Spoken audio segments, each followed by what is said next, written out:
Bom dia, boa tarde, boa noite, sejam bem-vindos a mais um episódio do nosso podcast Tudo é Possível. Eu, Karim Feres, meu parceiro virtual, Fábio Wood, toda semana com convidados interessantíssimos. Não se esqueça de se inscrever no nosso canal se você ainda não for inscrito. Se você já é inscrito, é porque você gostou.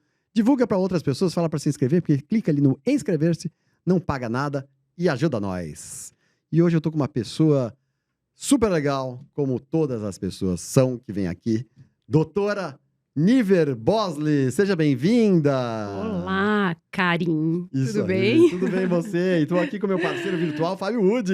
Olá, Fábio, Wood. Alô, Tudo alô, bem? tudo bem? Obrigada pela oportunidade de estar aqui conversando com vocês, viu? A gente que agradece a sua disponibilidade. Eu queria começar. A doutora Niver, ela tem um livro. É doutora Niver porque ela é advogada de direito de família. Explicar para as pessoas que não conhecem. O seu Instagram é...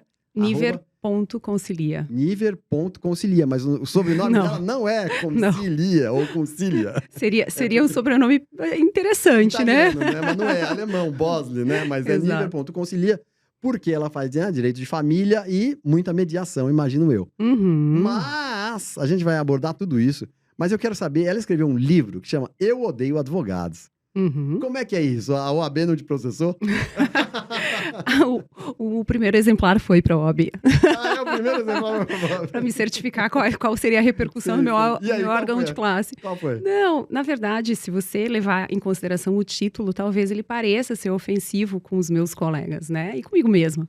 Mas, na verdade, não é o culto ao ódio. E sim relata uma série de situações que eu passei antes de me tornar advogada e depois de me tornar advogada, com outros parceiros, outros colegas, histórias interessantes, histórias boas e ruins, que acabaram me direcionando pro rumo que eu tomei, né? Por uma advocacia completamente diferente. Então, a pessoa, antes de falar sobre o título, precisa ler o conteúdo. E aí o conteúdo vai desarmar qualquer pessoa que esteja mal intencionada em relacionar isso a um culto ao ódio, né? Não é o caso aqui. A gente vai voltar a ele mais tarde, mas eu quero saber como você fez. Você fez outra coisa antes de direito? Como que você foi pro direito? Eu nunca pensei em ser advogada. Tá, eu até relato isso no livro, eu imaginava, talvez, psicologia, né, como uma opção interessante para mim. E acabei optando pelo direito porque ele era mais funcional para mim, né? Eu precisava trabalhar e, ao mesmo tempo, cursar uma faculdade e honrar com essas obrigações como, né, uma pessoa que não tinha amparo econômico. Então, eu precisava trabalhar, precisava ter uma renda suficiente para pagar uma faculdade. A faculdade de psicologia na época era à tarde em Caxias do Sul, então eu não podia cursar nenhuma faculdade à tarde e acabei optando pelo direito. Quer dizer que psicologia não tinha nenhuma, só tinha à tarde. Só tinha, era curso de manhã e à tarde, né, não à noite. O único curso, né, que me favoreceu, eu digo que seria mais interessante para mim, fora a psicologia, seria o direito.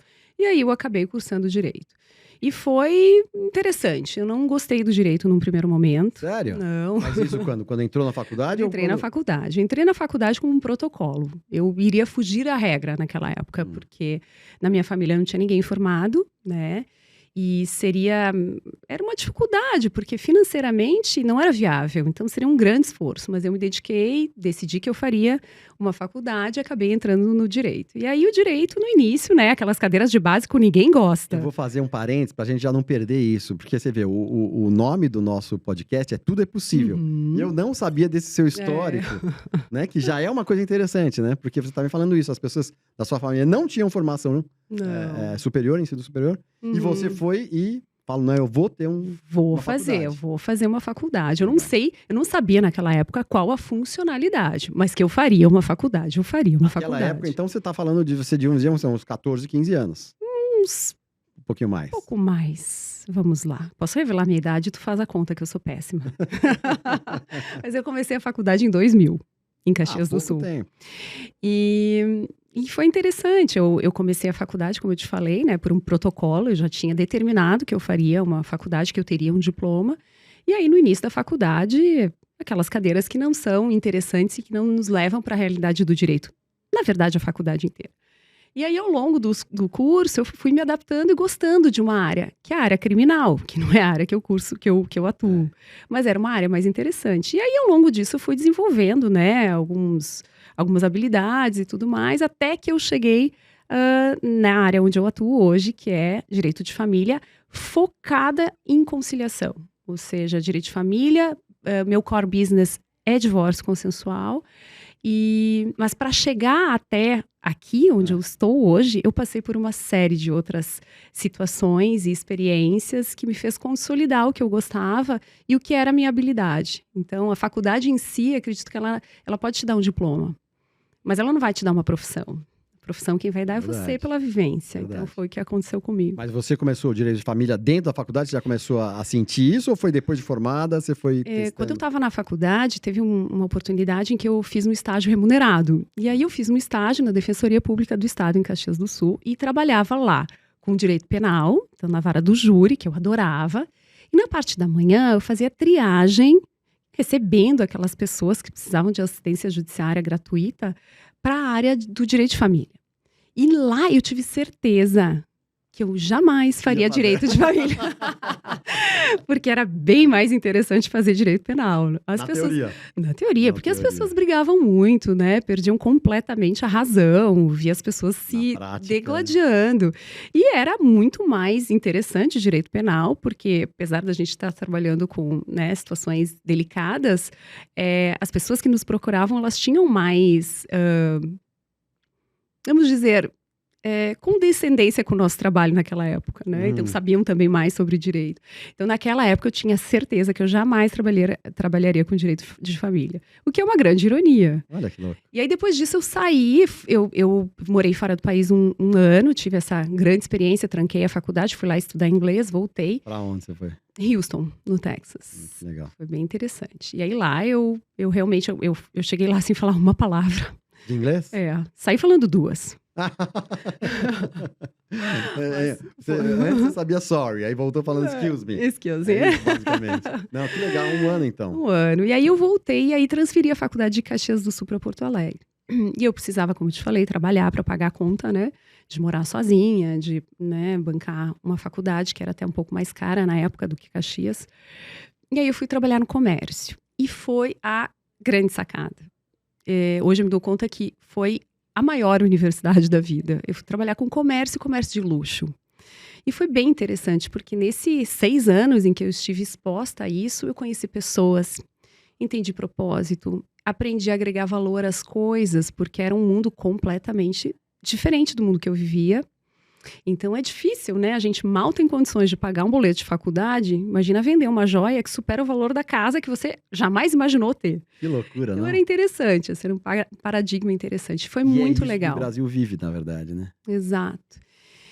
E esse é um dos grandes ativos que eu considero, que eu acumulei ao longo dessa jornada, né? Aprender a me relacionar com pessoas completamente diferentes daquelas que eu me relacionava antes. Aprender a vender, porque vender é uma ferramenta importante para qualquer atividade que a gente venha desenvolver. Aprendi a agregar valor às coisas, dar valor às coisas. E ao longo da faculdade, então, eu trabalhava de manhã e à tarde nesse local. E à noite eu fazia. E aí foi engraçado, porque eu até contando uma história aqui, no Tudo é Possível. Isso aí. No primeiro boleto da faculdade que eu recebi, eu pensei, eu não tenho como pagar isso aqui.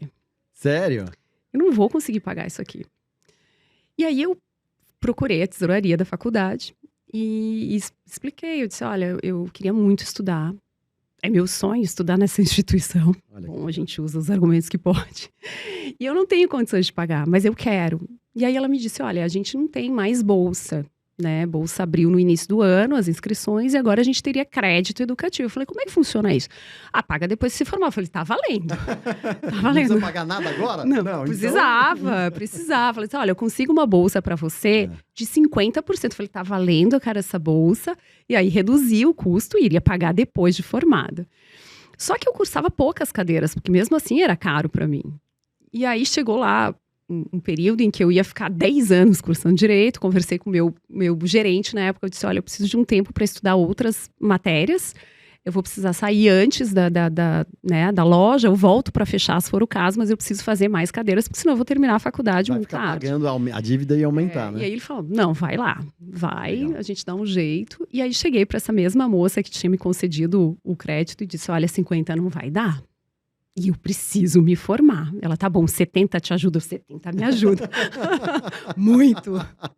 E aí fui no 70, e aí me formei e paguei, obviamente, né, a conta depois de formada. E aí, quando eu me formei, passei na prova da ordem, já me inscrevi numa pós-graduação, porque, segundo eu, ia ser a última vez que eu estudaria na vida. Então, eu teria o meu diploma, a minha pós-graduação, e deu tchau, nunca mais ia entrar numa instituição. Olha que engraçado. Aí eu entrei no escritório de advocacia como sócia. Então, saí da... Já? Tive uma pessoa que me indicou para um escritório, e aí peguei a minha rescisãozinha na loja onde eu trabalhei 6 anos, e entrei no escritório. Como sócia. E essa pessoa me ajudou muito. Ela me ensinou direito. Lá em Porto Alegre? Lá em Porto Alegre. Trabalhávamos com direito empresarial, a gente acumulava algumas outras ações de outras áreas, mas basicamente era direito empresarial.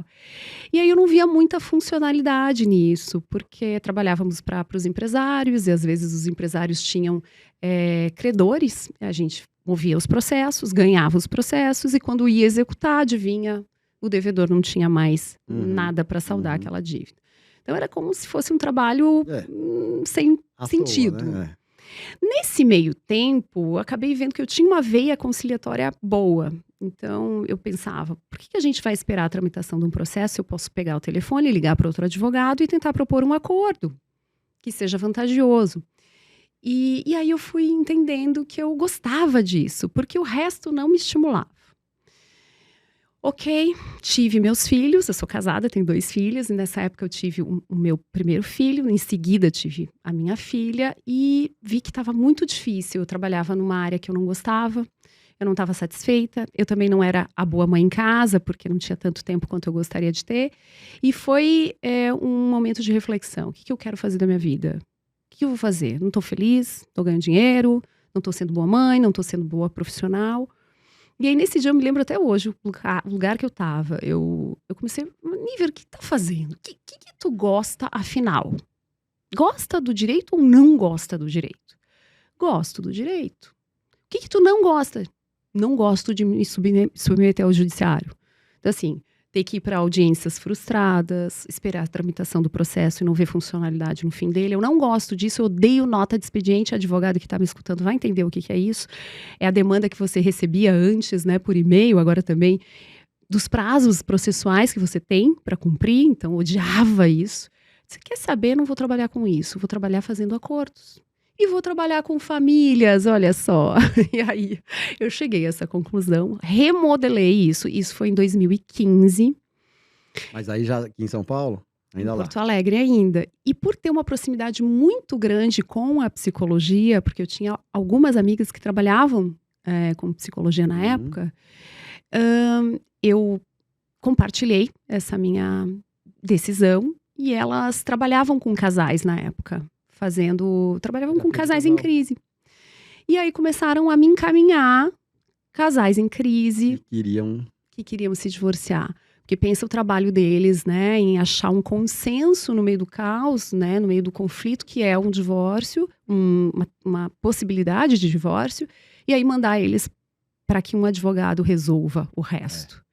Então, eu comecei a trabalhar assim e mostrando que a advocacia ela pode ser mais funcional, pode ser mais inteligente, ela pode ser mais estratégica, tratando com mais condescendência as pessoas que estão num momento de dor e, ao mesmo tempo, sendo eficientes, porque é isso que se espera do direito. Então, me vejo numa posição mais ativa como advogada, porque alinho interesses, proponho propostas de acordo, redijo os acordos e levo para o juiz só para pegar a assinatura.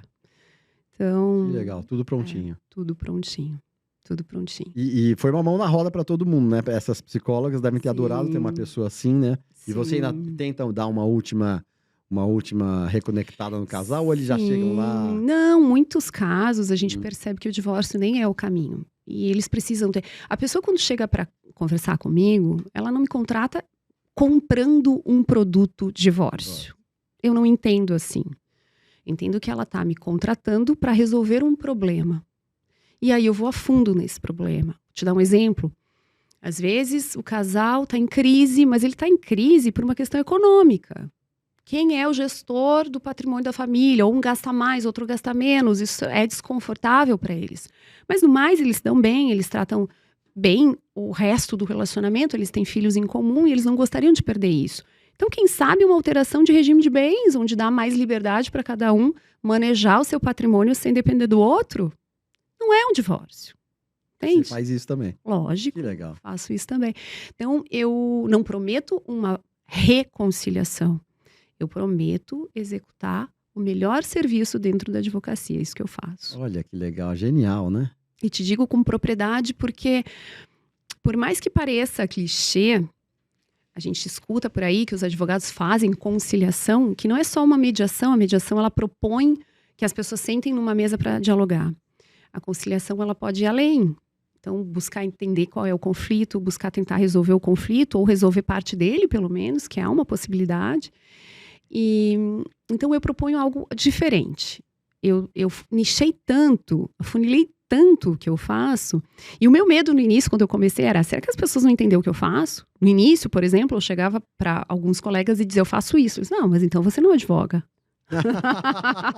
Querido, eu ganho mais que você hoje. Tem vontade de dizer isso, só penso.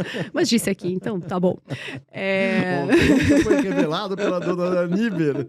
Lembra daquilo? Você lembra? Você que falou isso pra ela? Que eu não era advogada. Eu ganho mais, bem mais. Mas ganho reputação, porque o nosso trabalho ele é baseado também em indicação. Então, as pessoas que se submetem a ele saem de uma certa forma contentes.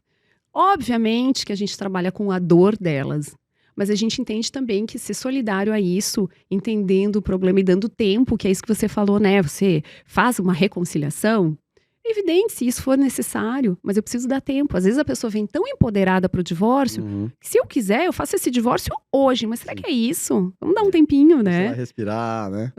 Exatamente. E você começou lá, então, em Porto Alegre, você estava me falando. E aí, como é que foi essa? Aí, por que a transição? Vou te contar uma coisa interessante, tá? Foi assim, morávamos em Porto Alegre, esse é bem interessante. É talvez o segredo do negócio, mas tudo bem que eu acho que vale a pena compartilhar. A gente morava em Porto Alegre, meu marido trabalha com o mercado financeiro, e ele é super incentivador do meu trabalho, ele é muito, muito legal. E ele vinha muito para São Paulo.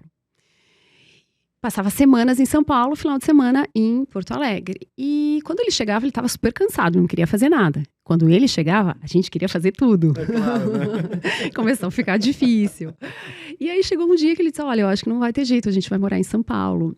E eu, na hora, não, com toda certeza. Há pessoas que digam que eu não queria vir para São Paulo, e isso é uma grande verdade, mas eu não ponderava isso naquela ocasião. São Paulo, para mim, seria uma ponte para ir para qualquer outro lugar do mundo, mas nunca para morar aqui. Mas desde o dia que a gente veio para cá, eu vim para amar essa cidade. E, de fato, eu amei. E aí nós mudamos rapidamente. Ele também foi super rápido, mudamos para cá. E quando a gente mudou, eu encerrei alguns trabalhos que eu estava executando lá, para não deixar ninguém desatendido. Não peguei mais nenhum trabalho novo. Vim para São Paulo, fiz a adaptação das crianças. Então, me dei 6 meses, né? 6 meses de adaptação para a família, para as crianças na escola. E aí, depois desses 6 meses contados no calendário, eu iria retornar ao trabalho. E eu botei isso tão fixamente na minha cabeça que no dia que completou 6 meses, eu tive meu primeiro cliente. Foi uma indicação. Aqui em São Paulo. Você vê como o que a gente põe, o que a gente... A ordem que a gente dá pro subconsciente ou inconsciente, seja lá o nome que é. Foi muito interessante. E assim, foi no dia mesmo. Então foi realmente muito interessante. E eu pensei, como é que eu vou captar mais clientes aqui? Porque ninguém me conhece. Essa terra aqui é uma terra que acolhe muita gente. Tem muitos profissionais interessantes, bons. Como é que eu vou captar clientes? E aí eu disse, quer saber? Nós morávamos num condomínio que até então era grande. Eu mandei uma mensagem no grupo das mulheres. Meninas, por favor, preciso de indicação de terapeuta de casal. Todas de uma forma muito solidária. Me passaram várias indicações. Se você precisar de ajuda, me fala. Me mandavam no privado. E eu, amor, faz cara de triste no elevador aí. Eu só pedi indicação. Eu não falei o que era, mas as pessoas estão achando que a gente está em crise. Né? Pelo menos faz uma cara de triste. E aí fui coletando essas informações e marquei consulta com todas elas.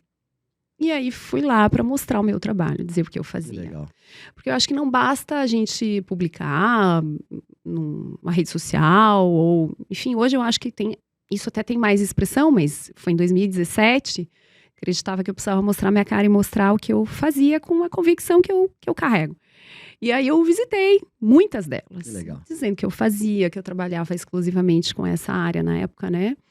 E foi tão legal ver o retorno, porque as pessoas precisavam disso, e eu escutava delas, e era tão genuíno. Nossa, que bom que tu trabalha assim, porque quando eu realmente vejo que o casal, que o divórcio é realmente definitivo, é uma decisão que não tem volta, eu fico com medo. Para quem eu vou mandar essas pessoas? Claro, a gente não costuma indicar, mas eu sei que agora, com advogados envolvidos, talvez todo aquele meu trabalho prévio vai se perder. Então, é muito legal. E trabalhar em parceria com os psicólogos, claro, cada um preservando, né, as informações que carrega dos seus clientes, mas trabalhar entendendo esse perfil de comportamento do cliente, quais eram os maiores conflitos, e poder carregar isso e resolver isso é um grande presente para todo mundo, para a família e para quem se trabalhou, se entregou para essa família também. Que ótimo. Deixa eu te fazer uma pergunta. Você teve uma caminhada relativamente longa, muito legal, né? Teve decisões, teve coisa que você olha hoje e que você pensava que era impossível antigamente? Então, quando você tinha, sei lá, 16, 17, 20 anos, né? Porque eu carrego esse lema do tudo é possível, eu acredito nisso mesmo. O que você acreditava que era impossível e que você realizou? A faculdade, ou o escritório, ou o que você desses... Você fala, nossa, quando eu nunca imaginei estar... Eu não saberia te dizer isso. Eu não tenho essa lembrança. Assim como eu te falo que eu não tinha condições econômicas de bancar a vida que talvez eu quisesse na época, morando sozinha, pagando faculdade, eu também não lembro de ter sofrido, sabe? Foi uma coisa tão automática, eu não me recordo. Agora, fazendo uma brincadeira, eu falei que eu jamais morarei aqui em São Paulo. E tá morando. Mas a pessoa que pode me cobrar isso tá aqui, inclusive. Ah, tá aqui? Tá aqui. Eu falei, eu jamais vou fazer isso. E eu tô aqui hoje. E tô amando. Mas, assim, talvez você não tenha essa lembrança, porque talvez você não tenha tido esse pensamento de impossibilidade. Ao contrário, você tenha ido sempre buscando, sem pensar na impossibilidade, mas sempre pensando na possibilidade. Tô errado? Eu acho que tu tá certo. Foi isso. Eu não... não tenham obstáculos. Óbvio que tem tudo. Mas eu não tinha esse mindset. Nossa, isso é difícil, inatingível. Não ponderei. Que legal. Não ponderei. Legal. Talvez por isso mesmo você tenha conseguido. Talvez por isso. Não pôs isso como foco. Olha, futuro. Né? Olha aí, ó. Me aguarde. É isso aí. E você, de qual o momento mais marcante da sua vida, você diria que foi? Profissional ou pessoal? A sua escolha. Então, pode falar dos pessoal, dois. Tá? Pessoal foi quando as minhas gestações era algo que eu queria muito e foi muito bonito, tudo. Foi muito mais fácil do que eu jamais imaginei. Mas o momento mais marcante foi quando o meu primeiro filho foi até a maternidade encontrar a irmãzinha. Que legal. Foi a cena mais linda que eu podia vivenciar. Foi muito bonito. E profissional, nossa, sabe o que é? Eu trabalho com tantos casos difíceis. E quando a gente chega ao desfecho de um caso muito difícil, e são vários, ver a gratidão e o contentamento das pessoas para quem a gente trabalha. Dos dois lados. Dos dois lados. Dos dois lados, normalmente. Nem sempre, às vezes um lado fica... Às vezes a gente pega... Eu digo que só faço acordos, eu não entro em processos judiciais contenciosos. Eu tenho um braço defensivo, né? Se alguém no meio do caminho é desleal e entra com um processo, eu preciso que alguém defenda essa pessoa. Às vezes a gente vê situações muito desleais no processo.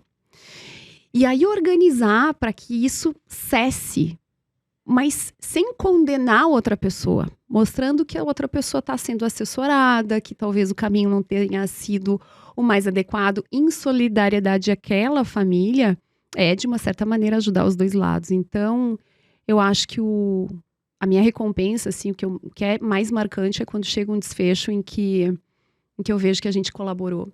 E às vezes indiretamente, tá? Eu gosto muito de crianças, só que eu não teria condição emocional de trabalhar com crianças em situação assim de risco ou vulneráveis, porque eu sofro muito com isso. Né? Então, quando eu vejo que a gente auxilia um casal que está em crise, que não sabe o que está fazendo, que está, de certa maneira, agindo de uma forma que prejudica e respinga isso nas crianças, e a gente organizar essa situação e ver que a criança está bem, que os pais estão bem, isso É muito gratificante. é gratificante para mim. Uhum. Que legal. E qual a melhor coisa que você diria que aconteceu na sua vida? É difícil isso, porque eu vi que você mudou muita coisa na sua vida, né? Você tinha um padrão e hoje você tem um padrão. Não tô falando financeiro, tô falando de modo geral. De modo geral. Você é formada, né? Não tem ninguém na sua família, você é formada, curso superior, advogada, tem escritório. A gente vai falar daqui a alguns minutos, você lançou um livro. Eu acho que a independência, e quando eu falo independência, não tô falando financeira, eu tô falando independência, sabe? De modo geral. De um modo geral. Independência. E autonomia. Mas o que te levou a isso foi a faculdade.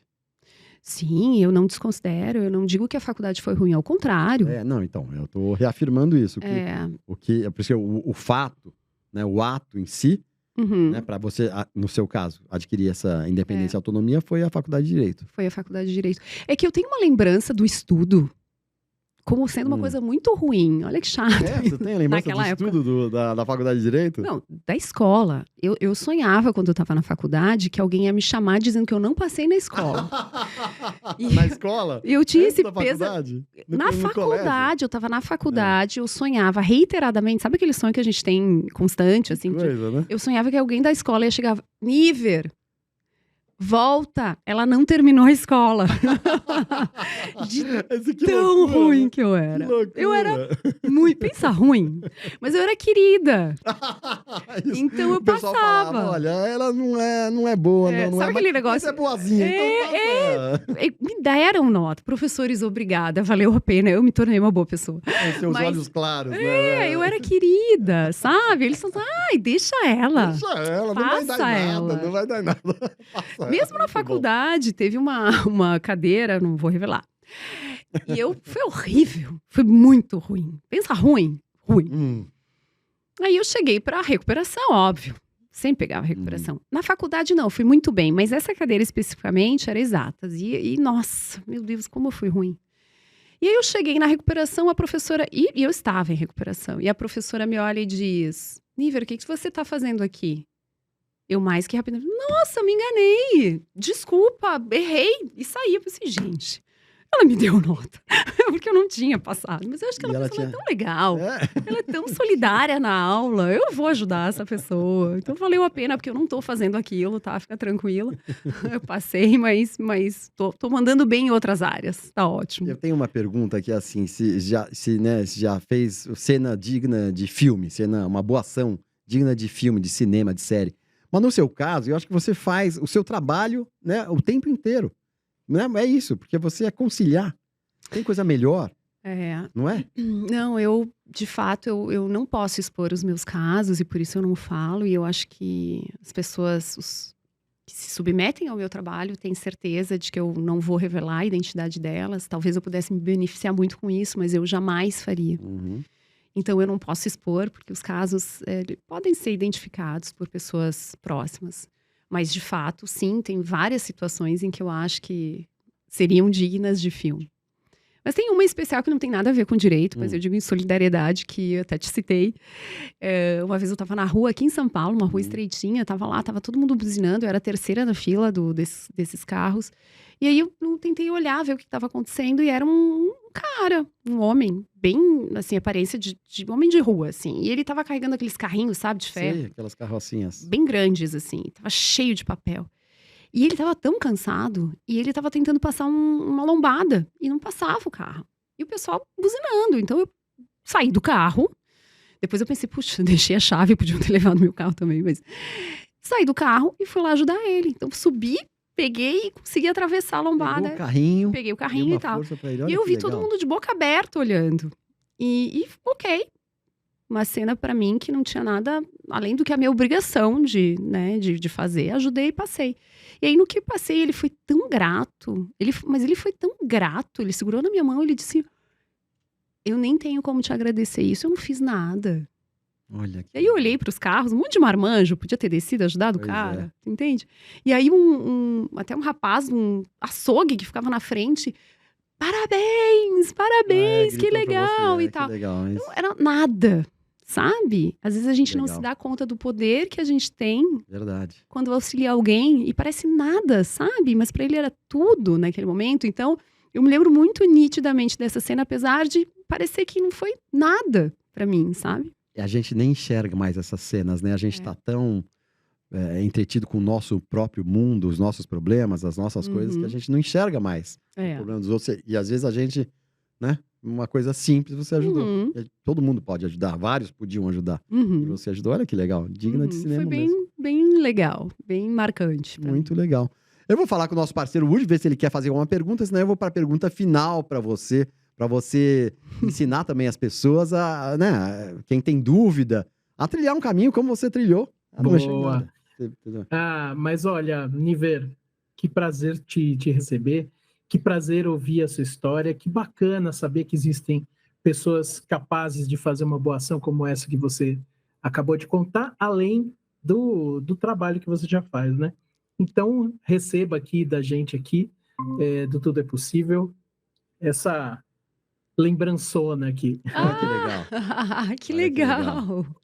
Vários divórcios não precisam ocorrer, meu livro não é um culto ao ódio, viu, gente? Ai, ele foi captando, Mas, olha ó, só. eu falo que ele, além de ser um artista gráfico, né? Ele faz Aham. muita coisa, é diretor, roteirista, etc. Mas ele lê a alma dos nossos convidados. Ai, Em que pouquíssimo legal. tempo, você vê, nesses minutos que a gente está aqui, ele lê a alma dos nossos convidados e dá esse presente aí que eu acho uma coisa genial. Na escola eu era ruim, mas eu era querida. Adorei. Ai, adorei, Woody, adorei. legal Adorei. isso. Muito Aí obrigada, você tu é muito vai- talentoso. Muito, muito obrigada, viu? Muito A obrigada. gente que agradece, a gente que agradece. Eu tenho isso depois, né? Vai ter, vai então ter. tá bom. Vai chegar pra Claro, você, vai isso sim. receber. Então, para finalizar, bom, esse livro é para mim. Esse livro é pra ti. Deixa Eu ver quero aqui. fazer uma dedicatória, tem que abrir Eu ele. quero. Mas Não, eu mas vou a fazer dedicatória depois. você pode fazer depois. Aí Eu vê odeio se tu consegue. advogados. Talvez a gente devesse ter aberto antes, né? Que ela quis abrir, eu que não deixei, né? Porque Então agora abre você. Agora, tô lascado, né? Olha aí, ó, consegui, viu? Tá vendo que eu consegui? Eu odeio advogados, mas você tá com uma cara meio, parece acuada, não é? Não, olha, tá meio assim, não. Ela... Abre que tem uma bem melhor dentro. Aonde que tá dentro? Tem outro aqui? Tem. Aqui, olha, tem várias Não fotos, posso que legal, contar hein? um segredo, né? Não é várias, mas depois você vai entender o contexto. Entendi. Olha que legal, muito interessante isso, né? Nem parece um livro de direito. Não é um livro de direito. Ah, não é um livro, é um Não. livro de causos. De causas de direito. Uma Casos não jurídicos. ficção, vamos lá? Uma não ficção. Uhum. Interessante. Não hein? ficção é ampla, é tipo consultoria. O que você faz? Você Interessante. faz consultoria do quê? Não Olha sei. que legal, é agora isso? entendi aqui. Agora sim, né? Então, eu só vou mostrar a capa, pessoal. Que é, ó, eu odeio advogados. E aí tem uma surpresa aqui, ó. A gente mostra a surpresa. Vou mostrar rápido a surpresa aqui, né? Que é muito legal. Aqui, ó. Ah! Muito legal. Então, obrigado. Depois você vai fazer a dedicatória para mim. E eu quero que, então, que você, para a sua câmera, você fale para as pessoas que têm dúvidas sobre a possibilidade da vida, o conselho que você daria para essas pessoas. Não pensem na dificuldade. Sigam. Eu acho que é o melhor dos conselhos. Genial, né? É o que você, é o meio que você fez, né? Uhum. Quer dizer, você trilhou. Quando eu perguntei para você, você não sabia dizer. Não pense na dificuldade. Vai, segue, Vai. senta, faz. Segue. Legal. Vai. Legal Vai. demais. Vai. Em algum lugar você vai chegar. Muito legal, muito legal. Pessoal, esse foi o Tudo é Possível de hoje. Eu sou Karim Feres, meu parceiro virtual, Fábio Woody. Obrigado, Woody. Fábio. Valeu, Niver, gente. Niver Bosley. Niver.concilia, tá no Instagram? Niver.concilia. Niver.concilia. Então ela tem o nome italiano e alemão. Né? Bosley, concilia. Aceito parabéns, tá Parabéns. bom? Então, parabéns. Parabéns, Niver. E para você que faz Niver hoje, também parabéns. Se não faz também, parabéns. Se você gostou desse vídeo, vejam outros aí, tem outros recomendados. Veja, curta, faça observação. Escreva aí o que você acha, comentário. Achou bom, não achou bom? O convidado foi legal, eu sou uma porcaria. O que você quiser. E divulga para as pessoas aí, vai divulgando para as pessoas que é legal, é muito legal. E parabéns, Niver, parabéns você que está assistindo aqui. Bora ser feliz, pessoal. Abraço para todo mundo. Niver, obrigado. Obrigada, Obrigado, Karen. viu? Obrigada, Foi demais. Udi. Muito obrigada por tudo. Obrigada pela Valeu, oportunidade.